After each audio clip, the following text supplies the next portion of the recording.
Friends, இன்றைக்கி வந்து பாப்பாக்காண்டி நெய் தான் வந்து ரெடி பண்ணுறேன். இந்த நெய் செய்கிறத விட அதில் விழுகிற பாத்திரத்தை வாஷ் பண்ணுறது தான் வந்து பெரிய வேலை.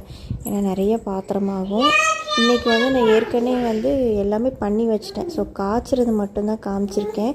யாருக்காவது லாங் வீடியோ வேணுன்னா சொல்லுங்கள். வீட்டிலே வந்து சுத்தமான நெய் எப்படி காய்ச்சறது அப்படின்னு சொல்லி ஃபுல் வீடியோ போடுறேன். இப்போ வந்து பார்த்திங்கன்னா டீடான் பவுட்ரு வந்து ரெடியாகி வந்துருச்சு. இதோடு பார்த்திங்கன்னா ரோஜாப்பூ பவுடரும் அதுக்கப்புறம் வந்து செம்பருத்தி பூ பவுடரும் அரைச்சி சேர்த்துக்கிறேன். அது தனியாக தான் வந்து ஆட் பண்ணிக்கிறேன். ஸோ மிக்ஸ் பண்ணதுக்கப்புறமா பார்த்திங்கன்னா 100 கிராம் அளவுக்கு நம்ம ஜிப்லாக் கவரில் இந்த மாதிரி பேக்கிங் பண்ணி கொடுக்குறோம். ஸோ கொரியர் பண்ணுறப்பையும் எந்த ஒரு லீக்கேஜும் ஆகாது. நல்லா நீட்டாக பேக் பண்ணிட்டேன். அதுக்கப்புறம் பார்த்திங்கன்னா இது யார் யூஸ் பண்ணலான்னா 6 மாத குழந்தையிலேருந்து பெரியவங்க வரைக்கும் யூஸ் பண்ணலாம். இதில் என்னென்ன ஹெர்ப்ஸ் போட்டிருக்கேன்றதை லாஸ்ட் வீடியோவில் நான் காமிச்சிருப்பேன். அண்ட்